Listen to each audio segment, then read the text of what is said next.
여러분 안녕하십니까? 헬로티비 뉴스입니다. 최근 인천에서는 전자칠판 납품 비리 의혹으로 시끄럽습니다. 경찰은 전방위적으로 수사를 확대하는 모양새인데요. 자세한 내용 취재기자 연결해 들어보겠습니다. 보도국 송효창 기자 연결돼 있습니다. 네, 송 기자, 우선 전자칠판 보급 사업 어떤 것인지 설명 부탁드립니다. 네, 전자칠판 보급 사업을 설명하기 위해서는 우선 전자칠판이 어떤 것인지부터 알아야 할 것 같은데요. 최근 디지털 교과서와 다양한 스마트 기기들이 학교 교실마다 도입되고 있습니다. 말 그대로 스마트 교육이 진행되고 있다고 보시면 될 것 같습니다. 스마트 교육은 IT 기술을 기반으로 디지털화된 학습 환경에서 실시하는 교육을 일컫는데요. 학생들의 참여와 몰입도를 높임으로써 학습 효과를 극대화하는 것을 목표로 하고 있습니다.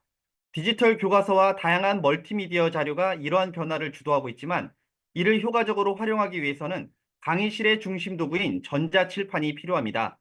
예를 들어 과학 수업 시간에는 실험 과정이나 시청각 자료들을 바로 시청해 이해를 돕고 수학 시간에는 그래프 등을 실시간으로 그려 직관적인 이해를 돕는 역할을 하는데요. 이런 장점 때문에 인천에서도 전자칠판을 도입해 학교마다 설치하고 있습니다. 네, 그럼 구체적으로 어떤 부분이 문제가 되고 있는 건가요? 네, 인천 지역 학교에 골고루 배치돼야 할 전자칠판이 특정 자치구에 쏠린다는 의혹이 불거지기 시작했는데요. 여기에 지난달 인천시 교육청에 대한 국회 교육위원회 국정감사에서도 이 문제가 다뤄지면서 경찰 수사도 본격화됐습니다. 당시 더불어민주당 진선미 의원은 특정 전자칠판 업체의 점유율이 2022년 3.1%에서 지난해 44%로 급증했다며 이 과정에 모 인천시의원이 관여됐다는 의혹이 있다고 주장했는데요. 결국 전자칠판 보급 사업 납품 비리로 확대되면서 경찰이 본격적으로 수사에 나섰습니다. 경찰은 지난 26일 전자칠판 공급업체 관련자 A씨 등 2명의 자택과 사무실을 압수수색했습니다. 이를 통해 전자칠판 납품 관련 서류를 확보한 것으로 전해지고 있는데요. 해당 업체 관계자 2명은 현직 시의원에게 뇌물을 제공한 혐의를 받고 있습니다. 또 이들 업체로부터 리베이트를 받은 혐의로 인천시의원 2명도 각각 불구속 입건 상태인데요. 경찰은 압수물 분석이 끝나는 대로 납품업체 관계자들뿐만 아니라 뇌물수수 혐의를 받는 인천시의원 2명도 피의자 신분으로 불러 조사할 예정입니다. 네, 그렇다면 인천시 교육청은 현재 어떤 입장인가요? 네, 교육청은 경찰의 압수수색 대상에 포함되지는 않았습니다. 현재로선 비리 의혹과 무관한 것으로 보여지는데요. 하지만 혹여 전자칠판 계약을 진행한 일선 학교 쪽에서 문제가 터지지 않을까 노심초사하는 분위기입니다. 특히 교육청 안팎에서는 해당 시의원들이 인천 지역 학교 관리자들에게 전자칠판 설치를 종용했다는 소문까지 퍼지면서 불법 리베이트에 연루된 직원이 나오지 않을까 주목하고 있습니다. 문제는 전자칠판 리베이트 의혹 파장이 커지면서 정작 피해는 학생들이 받는다는 것인데요. 이미 설치돼 있는 곳들은 괜찮지만 설치를 앞두고 있는 학교에서는 계약 절차가 미뤄지고 있기 때문입니다. 경찰은 연루자가 현재 수사 대상에 오른 이들 외에도 더 있을 것으로 보고 수사를 확대할 계획인 만큼 결과가 나오기까지는 조금 더 시간이 걸릴 전망입니다. 네, 여기까지 듣겠습니다. 보도국 송효창 기자였습니다. 다음 소식입니다. 전국 곳곳에 많은 눈이 내리면서 피해가 속출했습니다. 다행히 눈은 잦아들었지만 한파가 찾아왔는데요. 이번 날씨 언제까지 이어질지 살펴보겠습니다. 기상청 이원길 통보관 연결돼 있습니다. 네, 통보관님, 첫눈이 내렸는데 시작부터 폭설이었습니다. 11월에 이렇게 많은 눈이 내린 이유는 뭔가요? 네, 대기 상부에서 정체하는 찬성질의 전리저기압에서 발생한 기압골이 우리나라 상공을 통과하는 상황에서 대기 하부에서는 서해상에서 높은 해기차로 인해 발달한 눈구름대가 하층 기압골의 영향으로 내륙으로 유입되면서 수도권과 충청권을 중심으로 강하고 많은 눈이 내렸습니다. 또한 수도권 중심으로는 지상의 기온이 0도 이하의 영하권 기온이 유지되면서 대부분 눈으로 내려 쌓이는 적설의 효율도 좋았다고 볼 수 있겠습니다. 네, 지금은 눈이 좀 그치긴 한 것 같은데 확실히 추워졌습니다. 이번 주말과 다음 주 날씨는 어떨까요? 네, 이번 주말 우리나라는 고기압의 가장자리에 들면서 전국이 대체로 흐리거나 구름 많은 날씨를 보이겠습니다. 다만 전라권 서부와 제주도는 내일 토요일 이른 새벽까지 비나 눈이 내리는 곳이 있겠습니다. 주말 동안 아침 기온은 중부지방과 전북 동부, 경북권, 경북권 내륙을 중심으로는 0도 이하로 낮겠고 강원 내륙과 산지는 내일까지도 영하 10도 내외의 낮은 기온 분포를 보이며 춥겠습니다. 낮 기온은 대체로 10도 안팎의 분포를 보이겠으나 강원 내륙과 산지는 모레까지도 5도 이하에 머물면서 춥겠으니 건강관리에 유의하시기 바랍니다. 네, 날씨가 계속 이렇게 변덕스러운 건 아닌가 걱정도 되는데요. 올겨울 날씨 전망은 어떤가요? 지난 11월 22일 기상청에서 발표한 3개월 전망에 따르면 강수량의 경우 12월과 1월은 우리나라로 차고 건조한 공기가 유입되는 기압 패턴이 형성되면서 평년보다 대체로 적을 가능성에 무게를 두고 있고요. 2월은 평년과 비슷할 가능성에 무게를 두고 있습니다. 기온의 경우는 12월과 1월은 우리나라의 부분의 고기압성 순환이 강화되는 주변 요인으로 인해 평년과 비슷할 가능성에 무게를 두고 있지만 일시적으로 찬 공기가 유입될 가능성도 있어 기온 변동이 클 것으로 전망하고 있습니다. 2월은 동아시아 부근 고기압성 순환이 강화돼서 형성되어 기온이 상승할 가능성도 있어 평년보다 높을 것으로 전망하고 있습니다. 네, 기상정보 수시로 확인해 피해 없도록 주의하셔야겠습니다. 기상청 이원길 통보관이었습니다.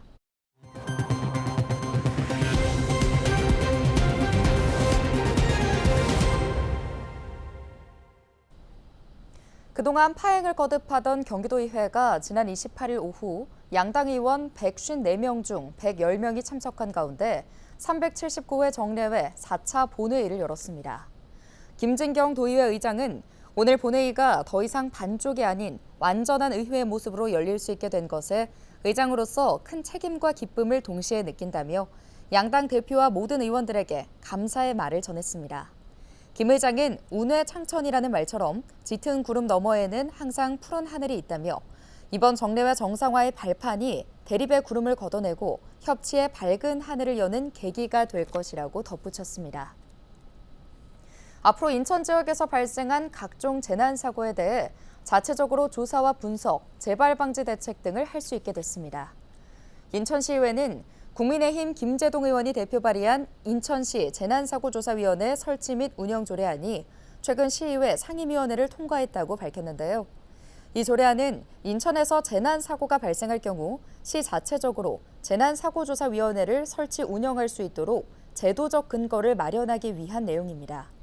이미 서울과 부산, 경기도 등에서는 재난 상황 발생 시 자체적으로 사고조사위원회를 구성해 재난에 대한 조사와 문제점 분석, 재발 방지 대책을 마련하고 있습니다.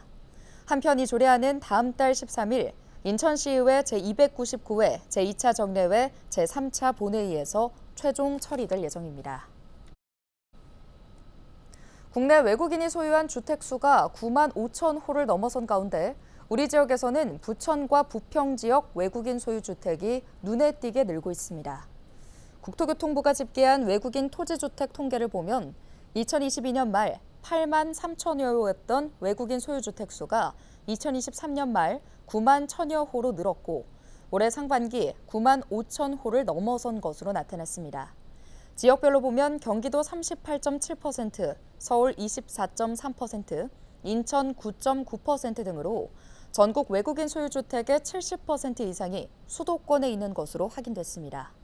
기초단체 지역별로 보면 부천의 외국인 소유 주택이 4,800여 호로 가장 많았고 안산 4,500여 호, 수원 3,200여 호, 시흥 2,900여 호 순이었습니다. 인천에서는 부평 지역 외국인 소유 주택이 2,500호를 넘어서 기초단체 지역 중 가장 많았습니다. 지난 10월 한 달 수도권의 주택 매매 거래는 줄고 비수도권의 주택 매매 거래는 늘어난 것으로 나타났습니다. 국토교통부 10월 주택 통계를 보면 전국 주택 매매 거래는 5만 6천여 건으로 9월보다 10% 증가했는데요. 수도권에서는 3.2% 감소하고 비수도권에서 24.1% 증가했습니다. 같은 기간 서울에서는 주택 매매 거래량이 12.7% 감소해 다른 지역과 큰 차이를 보였는데요. 주택 유형별로 보면 10월 전국의 아파트 거래는 9월보다 9% 증가하고 비아파트 거래는 14.8% 증가했습니다. 서울 지역 아파트 거래는 19.2% 감소한 것으로 나타났습니다.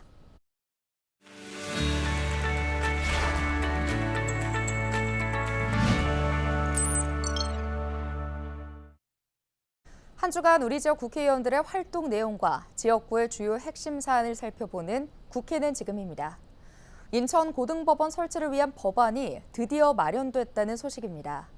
각급 법원의 설치와 관할구역에 관한 법률 일부 개정안이 지난 28일 국회 본회의를 통과한 건데요. 이로써 인천고등법원은 오는 2028년 3월 1일 개원을 목표로 추진되며 앞으로 인천, 부천, 김포 일대 인구 약 430만 명을 관할하게 됩니다. 인천고등법원이 들어서면 서울고등법원의 과포화 상태도 상당 부분 해소될 전망입니다. 현재 서울고등법원은 서울, 인천, 경기 서북부, 강원 지역을 포함해 1,800만 명의 사법 서비스를 담당하고 있으며 전체 고등법원 사건 수의 절반 이상이 집중돼 있습니다. 인천시는 지난 2020년부터 인천고등법원 설치를 위해 범시민 추진위원회를 구성하고 국회와 법원 행정처 등의 고법 설치를 꾸준히 건의했습니다. 또 지난해에는 인천고등법원 유치 100만 서명운동에 인천 인구의 3분의 1 이상인 110만 명이 동참하기도 했습니다.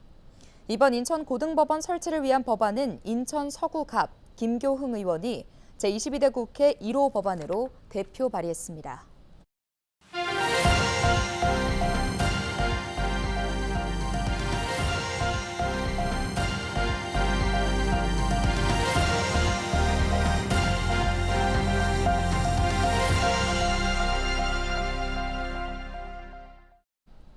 경기도는 고액 체납자 압류 물품 835점을 대상으로 현장 공매를 진행해 총 808건이 낙찰됐다고 밝혔습니다.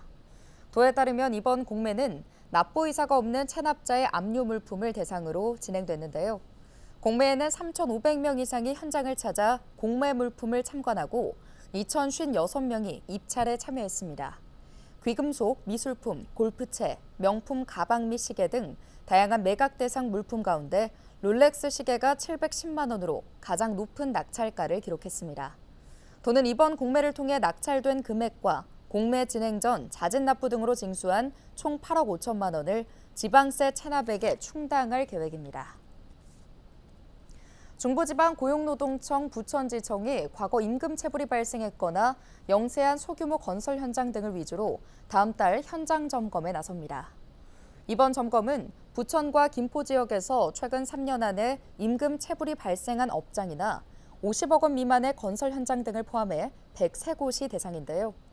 이에 따라 근로계약 체결과 임금 명세서 교부, 임금 체불, 최저임금 준수 등 4대 기초노동질서 준수 여부를 집중해 살펴볼 예정입니다. 지청은 지난 3분기까지 사업장 323곳을 점검한 결과 체불임금 5천여만 원 등을 포함해 위반 사항 580여 건을 시정 조치했습니다. 인천시가 다음 달부터 내년 3월까지 미세먼지 관리 강화를 위한 계절관리제를 시행합니다. 우선 시는 배출가스 5등급 차량에 대해 평일 오전 6시부터 오후 9시까지 무인 단속 시스템을 활용해 운행을 제한하는데요. 위반 시 하루 10만 원의 과태료를 부과하기로 했습니다. 교통량이 많은 지역이나 산업단지 내 도로 등 72개 구간 994km에는 살수차와 분진 흡입차를 투입하고 날림먼지 포집 시스템을 설치 운영할 계획입니다. 또 미세먼지 감시단을 운영해 환경오염 불법 배출에 대한 감시를 강화하고 민관 합동 점검과 함께 원격 감시 체계도 가동하기로 했습니다. 인천시가 국토교통부의 올해 스마트 도시 인증 평가에서 재인증을 획득했습니다. 스마트 도시 인증은 국내 도시의 스마트화 수준을 체계적으로 진단하고 우수 사례를 발굴하기 위해 지난 2021년 도입된 제도인데요. 시는 2022년 처음 인증한 이후 인증 기간의 만료가 도래함에 따라 2029 인천시 스마트 도시 계획 수립과 병행해 재인증을 준비해 왔습니다. 재인증 과정에서 제출한 우수 사례는 스마트시티 통합 플랫폼과 인천 데이터 허브, 드론 활용 갯벌 안전관리 서비스가 포함됐습니다. 시는 4달 중 인증 현판 교체식을 진행하며 2029 인천시 스마트 도시 계획에 대한 시민 공청회를 내년 개최할 예정입니다. 뉴스 마칩니다. 고맙습니다.